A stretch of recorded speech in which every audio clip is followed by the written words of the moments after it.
2 matches. Shaheen has had 4 so far, and he's only had 1 win. A clash of pool generations, Phil. Yes, and pool continents as well. When you think at one point in that World Nineball final last year, I genuinely thought that Omar Shaheen was going to win. Eventually, he lost 13-9 to Ouschan, but even in defeat, it was a terrific story. And I think he's generated an awful lot of interest in Q Sports in the Middle East. Yeah, he was 9-7 up in that final. Didn't start very well, lost the first 3 racks, but turned it round nicely. Then ended up losing 6 in a row as Ouschan ran out the winner to become world champion for the 2nd time. And he had some good performances later in the year after that. Did build on it to some extent. Runner-up at the Las Vegas Open. Quarter-finals of the International Open, big tournament in Virginia.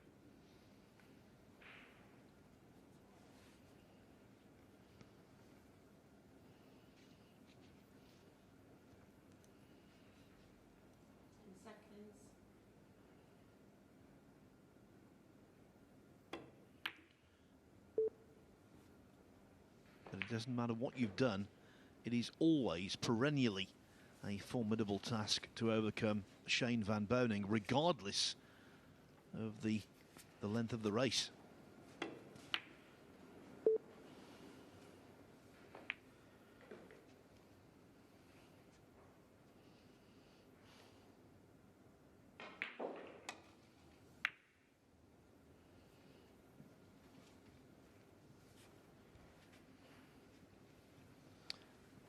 Is Van Boening coming to the table, 38 years of age now, 5-time US Open champion. I think that's what you would put as the standout achievement of his career so far. Still has time to break out of that tie with Earl Strickland and win it for a record 6th time. Totals around $2 million in career prize money, up there alongside Efren Reyes. Bit of a dispute in terms of what should count as to who's the leading money winner of all time. And there we see it again, Phil, on the normal size pocket. That one probably goes in. Well, it was a valiant attempt, wasn't it? Just refused to drop. Shaheen out of his chair very quickly.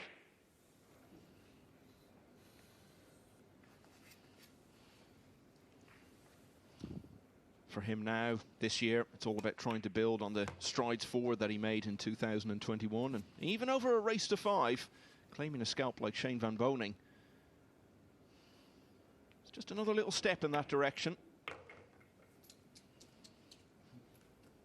And he needs the win as well. Only 1 from his 4 matches so far, as we were saying. Just had a potentially big moment on table 2. It looked as though Ouschan was going to take a 4-3 lead over Ouschan. In fact, it's the other way around. Yap lost position on the 8 ball.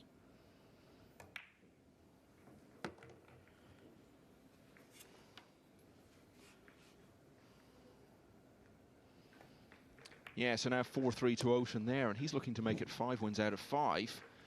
As we've been saying, 5 wins out of 15 might turn out to be enough to get through to the next phase. So it may turn out if he wins that one, Ouschan has already done enough.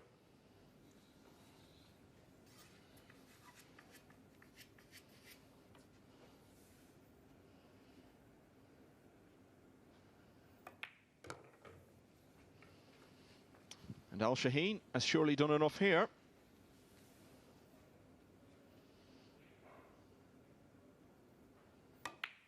He leads Shane van Boening 1-0. Capitalising on that missed jump shot.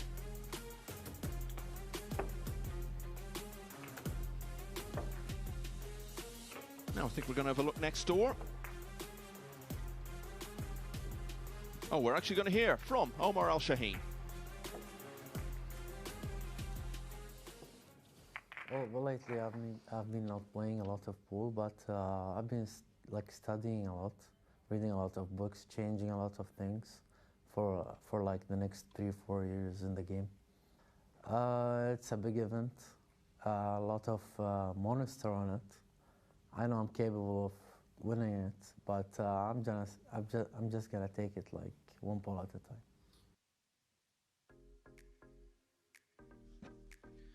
He's a very laid-back character, Omar Al-Shaheen. And we can't overstate his influence. When he did so well in the World Nineball Championship last year, it potentially opened up a whole new market for the game. Yeah, and Kuwait is a country with a bit of heritage in the game. They've had a big event over there, quite a lucrative tournament, the Kuwait Open, that many of the top players have played in over the years.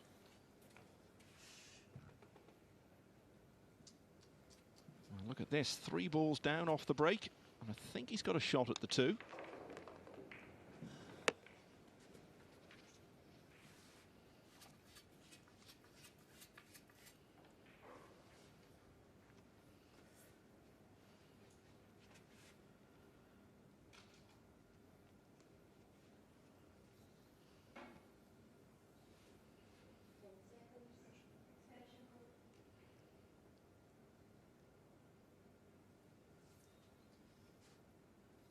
He, on the other hand, not so convinced.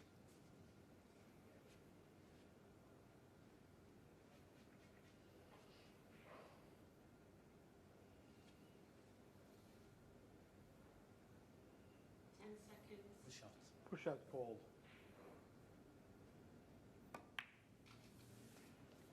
Mr. Van Boening, your option.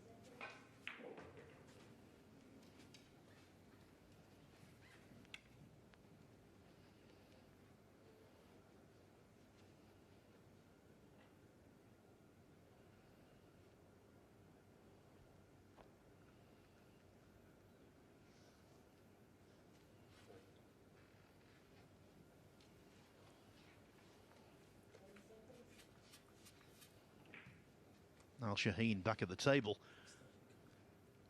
There was almost a Kuwaiti success in the Wisconsin Open on Saturday. Al-Shaheen's fellow countryman, Bader Alawadi, was runner-up to Alexander Kazakis.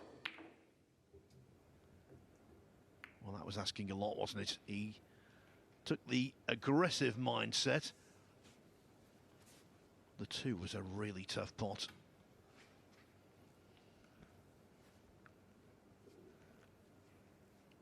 So many different strategies come into play with the push-out situation. And the validity of whatever strategy you take, ultimately, is proven by where it leads you. Where it's led for Al-Shaheen is giving his opponent a chance.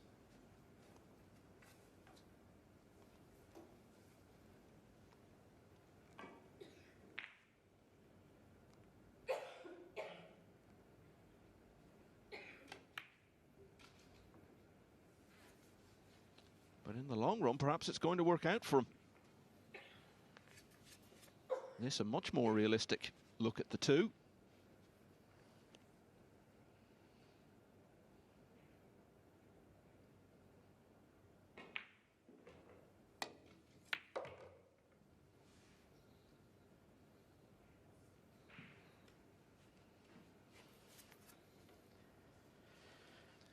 It's amazing sometimes. Hard to imagine he could squeeze the cue ball between the 9 and the cushion without making any contact on the 9, but he did.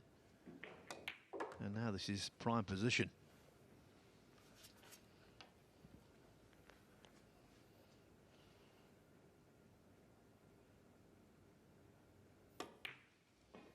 Yeah, this format presents such an opportunity for him over the next few days. The chance to test himself and perhaps prove himself over and over again against the biggest names in the game.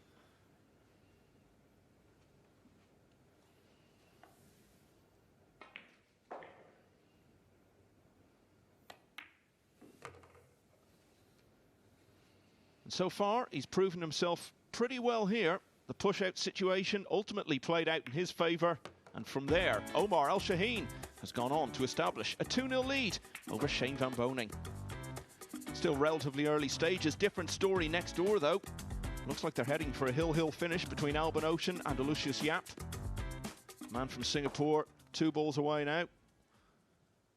As the 8 disappears, the simplest of 9s to take it to 4-4. So a chance he could be the first player to inflict defeat on Albin Ouschan in this tournament. And as I was saying a little earlier, that's the 8th match so far in the tournament to go all the way. We had 5 yesterday, and we've had 3 5-4 results today, or at least we will have at the end of that contest.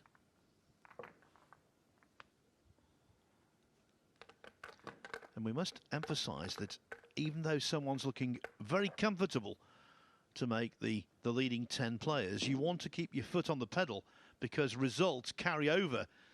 And if you get a load of wins at this stage, your chances of making the top 6 for the 3rd phase are obviously greatly enhanced. Yeah, he could go into that 2nd phase with the job of getting through it. Not quite done, but perhaps almost done already before it even starts. Well, this is pie in the sky, but mathematically, if you were to win all 15 matches in this phase, you would be in the top 6 at the end. Yeah, and that's not unthinkable by any means. It's going to be extremely hard for someone to do it. In races to 5, you would think you'd get caught out in at least 2 or 3 of them, but not inconceivable someone could win them all. It will become inconceivable, though, for Alban Ouschan if he doesn't win that deciding rack against Lucius Jaap, in which he's just about to break. So we'll let you know how that one plays out. Back here, Shaheen van Boening looking to get his first rack on the board.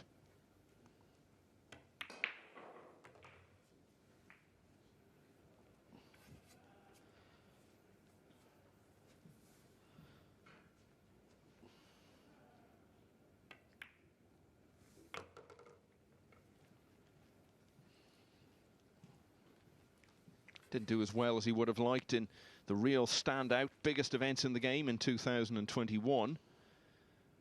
But he's such an active player, Shaheen van Boening. Hardly a week goes by he isn't playing in something, and he did win 7 tournaments of various sorts over the 12 months of last year. Most notably, perhaps the Texas Open Nineball.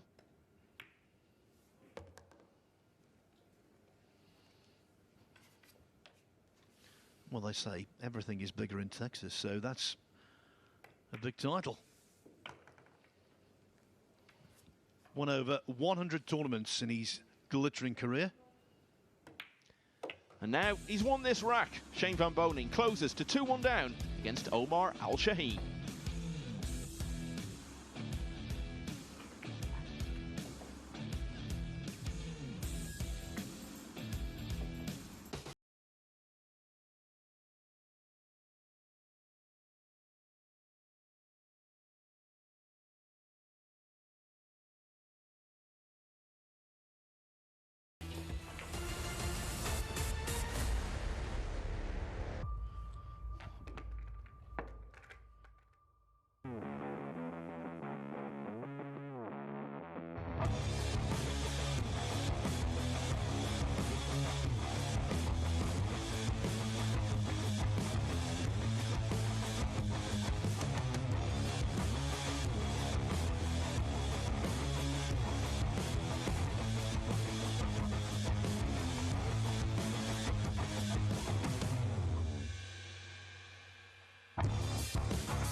Welcome back to the early session on day 2 of the Predator Premier League here in Milton Keynes. Omar Al-Shaheen of Kuwait, runner-up in last year's World Championship, leads the legendary Shaheen van Boening by 2 racks to 1, and he's breaking in the 4th.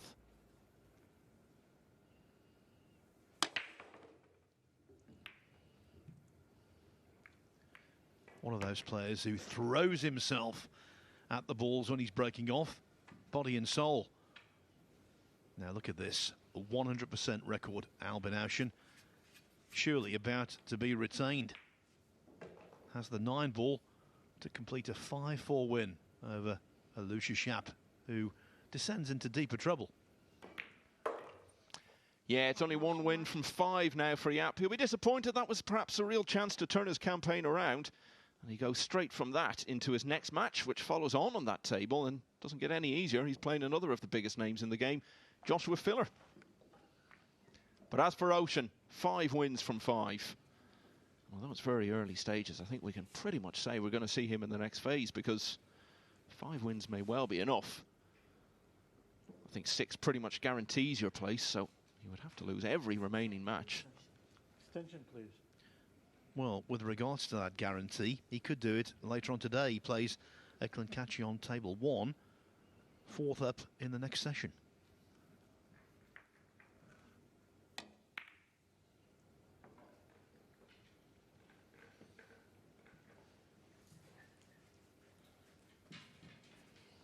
It's been one of the big themes, perhaps the biggest theme of the first day and a half here, Phil, that okay, it's short distances, but we are seeing the biggest names, the very best players, near the top of the table. So we said over 15 matches, the vagaries of the shorter format would even themselves out. It looks like they're doing it already.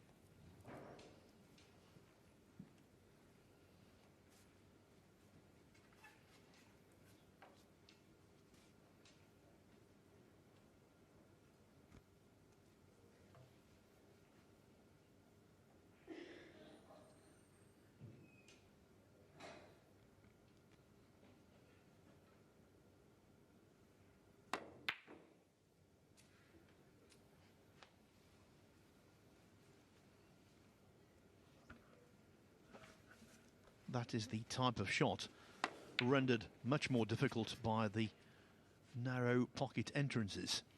4 inches.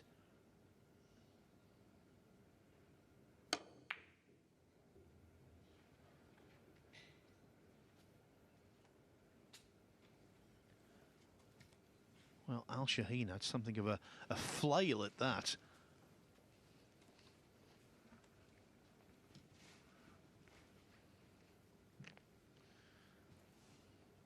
But what a result. Unless, is there a gap here to get through to the 1? 10 seconds. No, there was. So that flailing shot, as Phil described it. As we can see there clearly was a gap. You can see it much more clearly from the overhead angle.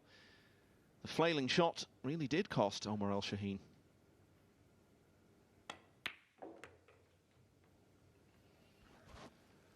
It's always great to have a world champion alongside you. Reigning holder of that title, Albin Ouschan, has dropped in. Well done on your win there, Albin. What was the story of that match? Thanks a lot. Yeah, it was a tight match. Went back and forward pretty much all the time, and I made a nice bank shot at 4-4 and ran out. So yeah, I'm feeling good right now. Had a perfect start yesterday, and again feeling good today, and hope it goes that way all the way. Yeah, 5 wins out of 5 for you, and the feeling is 5 wins might be enough to get through, and 6 pretty much guarantees it. So you're more or less through to the second phase already. Yeah, of course, that's good news. I mean, still a couple more days to go. Still want to perform my best, of course. Got a lot of good players ahead. Didn't play Shane, Josh, Kachi. I played tonight. So tough days. Shane van Boening was 2-0 down here against Omar Shaheen.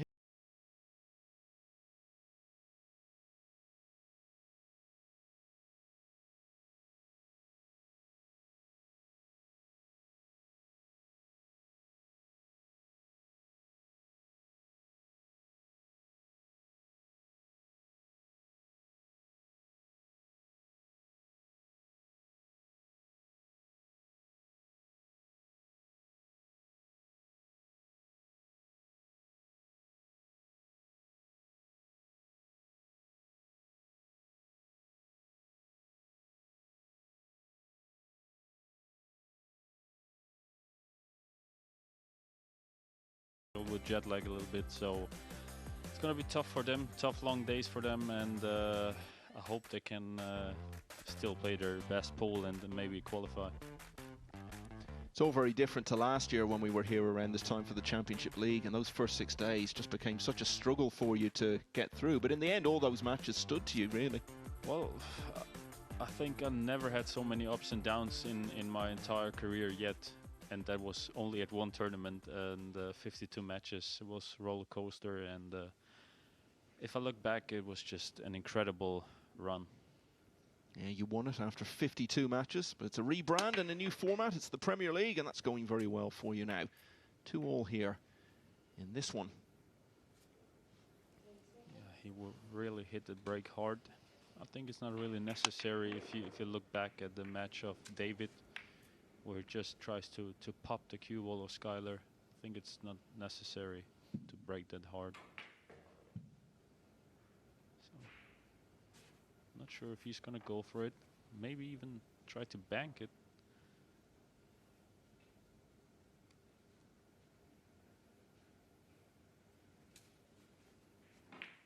He's definitely gonna think about it, because then automatically comes the position for 2-8.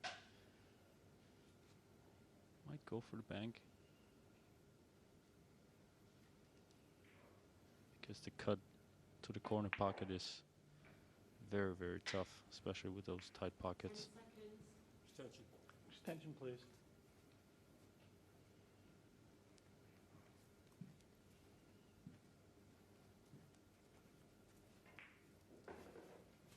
Shane van Boening also looking to extend a 100% record, although he's only played 2 matches so far.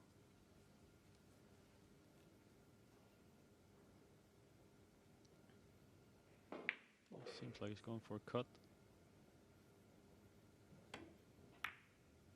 Wow, what a shot. And I think that turned out well. Still not over.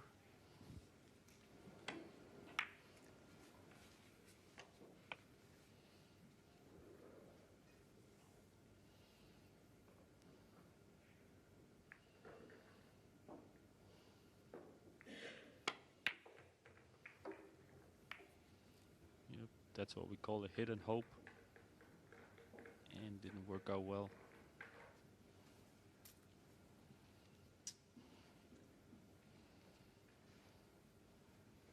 Does he play the cross bank here? Those kind of shots you play, I mean, he could play easy safety, or I think the thin cut is quite too tough. He cannot hold the cue ball. Yeah, just playing nice little safety, but it went too far.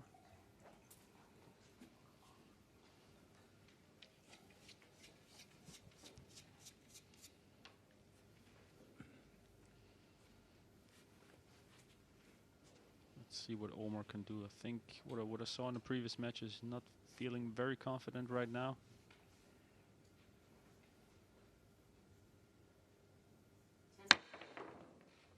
He'll feel a bit better after that. He's got to look at the 3. Tough shot coming up. Not sure if he can hold the cue ball there or just go on the other side. Yeah, good shot. Nice speed. Yeah, but if you're out of confidence, one match can turn it around. Give you a boost.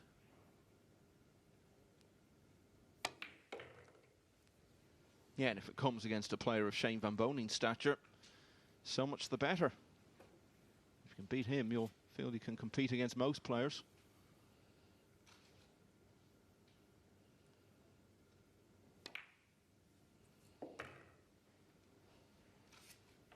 Well, this has been nicely done, hasn't it? Wasn't straightforward when he got to the table. He's had a few hurdles to overcome.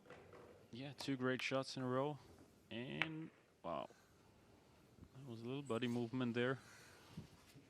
A little twitch, as you call it here, right? Absolutely. And a wry smile to follow. So he led 2-0. Omar Al Shaheen leads again at 3-2. Let's have a look on the other table. Lucius Yap straight back out there. Yeah, I To think play another of the biggest names against Joshua Filler. yeah, Josh ran the first one. Now he can make the score 1-1.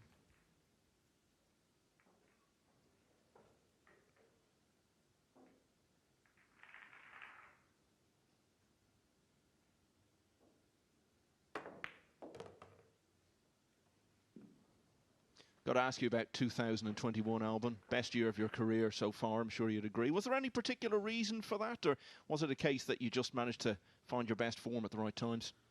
Well, in the beginning, when Corona hit Earth, let's say, it was quite tough. I had no motivation at all, and I didn't really practice. But then I sat down with my manager, and we talked about how can I use the time wisely. So we put a little fitness training together, and I think that's what really helps me, especially at the Championship League last year, because after so many matches and of course a lack of sleep, lack of food and everything, I think it really helped me to have some extra power in my tank, and I think I just did many things wrong. Sorry, right, not wrong. And I think especially the mental part was a huge game last year. And like I said, the fitness thing helped me a lot throughout the tournaments. I remember the first thing I saw when I arrived here for the Championship League last year was you running laps around the outside of the stadium. So you were clearly working on your fitness, and as you say, if you could come through that Championship League and all the matches you had, then you could survive any test, as you did later in the year. Yeah, fitness just became a natural thing for me to do a run, especially when you arrive after a long trip or something, to get a clear head and a good start into a tournament. And I think Kazakis did the same. We had a little discussion, and right after he started running a lot, and I think that really helped him to perform better. Meanwhile, back in this match, looks like it's going to be a break and run. Yeah, it was a for quick Omar one. Shaheen. Made a huge shot on 4-ball. From there on was quite easy. So on the hill first. Yeah, this could be a big result for him. He's only won one of his 4 matches so far. He could be about to hand Shane van Boening his first defeat. It's 4-2 to Omar Al Shaheen.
Omar Shaheen has regained control of this match against Shane van Boening. From 2-0 up, he was pegged back to 2-all, but that break and run in the 6th rack completed a run of 2 in a row. So 4-2 now to the man from Kuwait as van Boening starts us off in the next rack.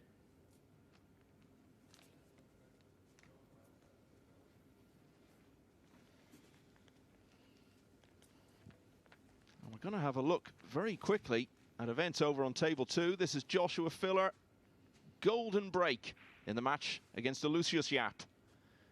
I think we've seen about half a dozen of those now. Filler leads Yap by 2 racks to 1. Push out call.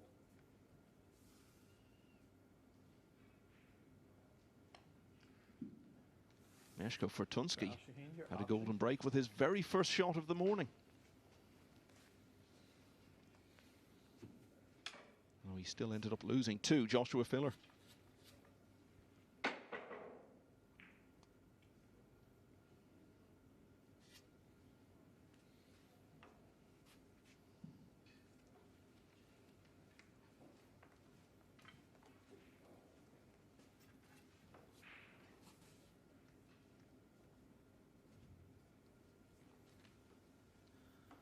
On the subject of golden breaks, the most impactful we've seen so far was the one that completed Shane van Boning's 5-2 win over Skylar Woodward yesterday. Yeah, it was such an abrupt finish to the match. He had finished it quite strongly and topped that off in the ultimate way.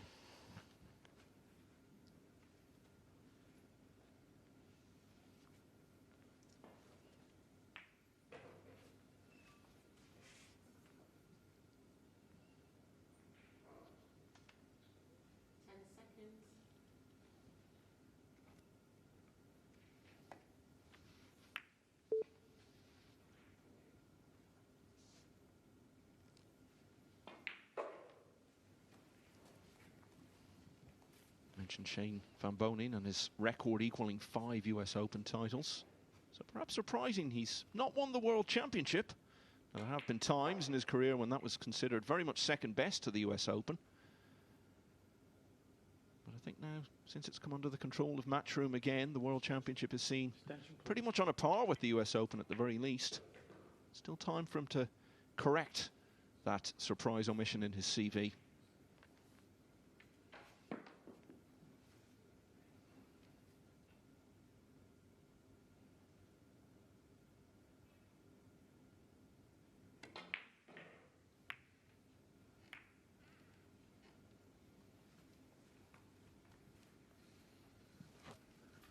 Just not quite firing in this match, is he?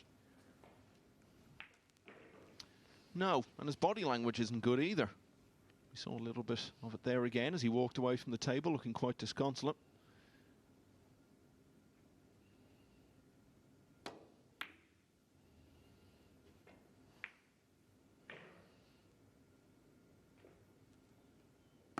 Foul.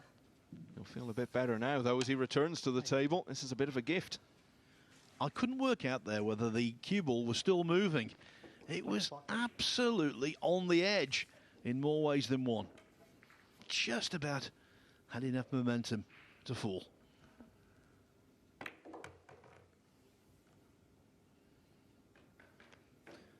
Still in, I guess, the aftermath of the Mosconi Cup. It's 2 months now since we were at Alexandra Palace, and it wasn't a good week for Shane van Boening at all.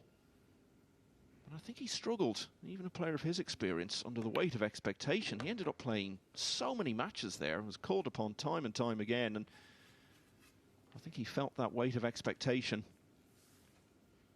a little too much, and it certainly didn't help him.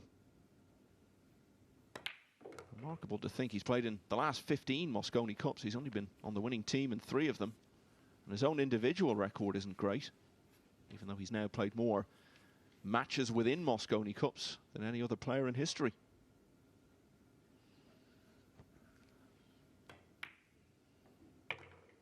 Yes, more defeats than wins. But he could still win this one.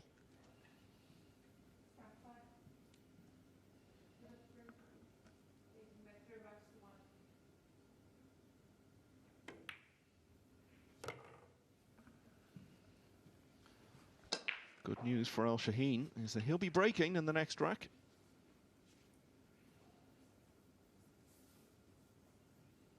That in turn, of course, means a bit of pressure on him to win it, because if he doesn't, Van Boening would have the break in the decider.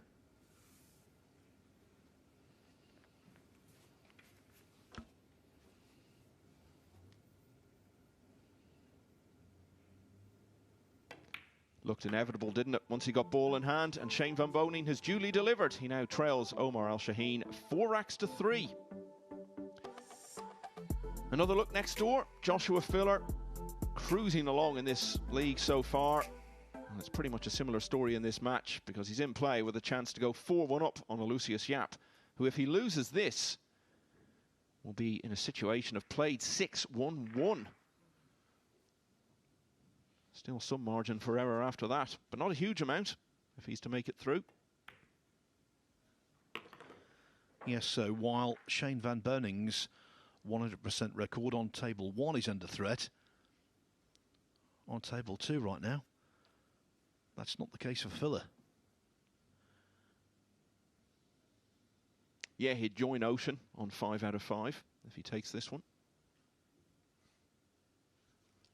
I think I'd be right in saying, wouldn't I, Michael, that at the end of this match, regardless of the result, Yap, with 6 matches played, would have been involved in more than anyone. Yeah, I'm pretty sure no one else has played 6. Max Lechner, of course, has had 5.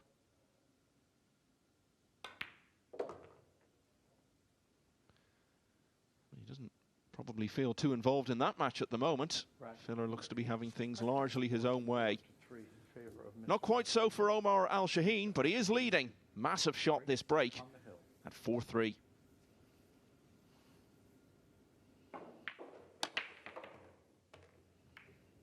Oh, and look what's happened. 3 balls down. 4, in fact, but he's scratched. What a chance this is for Van Boening. I said it was a huge shot. It could turn out to have been the most significant one of the whole match. Yes, you're right to call it a chance. Actually, it's pretty much a near certainty.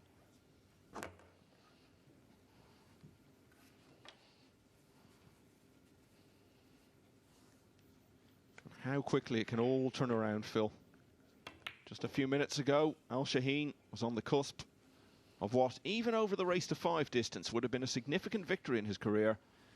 And the look on his face there, and the hand up by his eyes, tells you the story of how things have changed. He'll be wondering if he's going to get back to the table now in this contest, because Van Boening is going to have the break in the deciding rack, which now looks certain to happen. And the really gutting thing for Al Shaheen, of course, is had he not scratched, this straightforward run out could have been his, and that would have been end of match.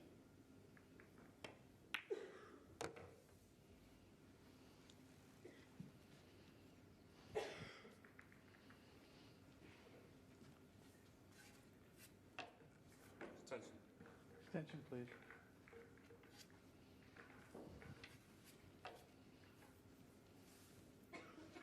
This falls very slightly into the tester category, but you would still be very shocked if he missed it. And he hasn't, and it's 4-all. And let's hear from Shane Van Boening.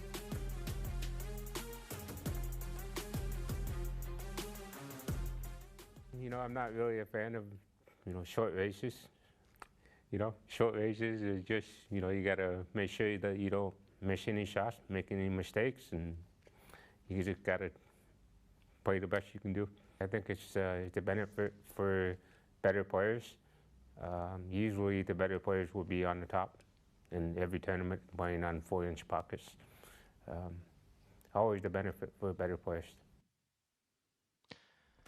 So for the 4th match in a row, Omar Al Shaheen finds himself in a hill-hill finish. Shane Van Boening is about to have his first in this year's Predator Premier League, and crucially, he's got the break. Yeah, he said he's not a fan of short races. That's understandable, but really this is one big race against a lot of different opponents.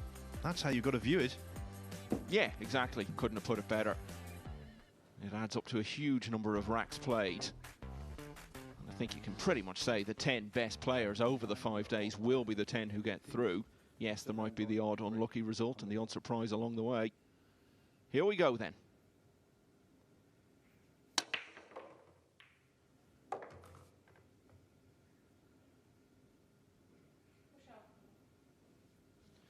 He is absolutely delighted that the one ball did not drop. Now, this was really close. There, he wasn't sure. It caught the jaw, and these 4-inch pockets, in this instance, come to his assistance. Yeah, absolutely. No option on the 2, really, if that had been the next shot. But, you know, when you're coming in and out of the jaws with the cue ball like this, always the potential for things to go wrong. This looks fairly routine, though, to get on the 2 from here.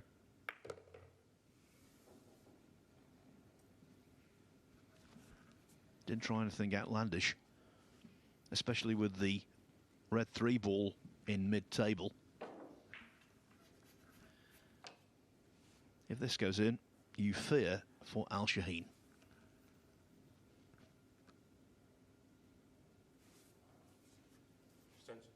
Extension, please. Yeah, I'm not surprised to see him take the extension here, because these are the sort of shots we're seeing missed a bit more than we usually would with these pockets.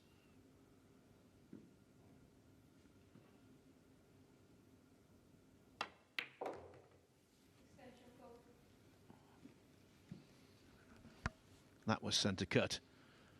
Nicely on the 3. Position on the 4 is pretty much automatic. Jacking up. I suppose it added a degree of doubt, but only a minor degree.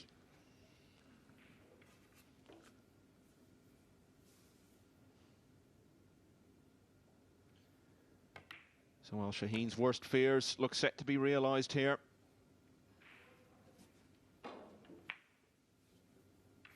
All turned on that scratch from the break in the 8th rack.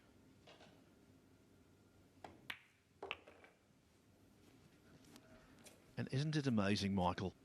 All of the guys on 100% are giants of the game. This is what we were saying, that even with the shorter matches, you've still got to get the job done. And these top guys are so experienced at doing that. We've seen it here. Shane van Boening wins the Clash of the Pool Generation.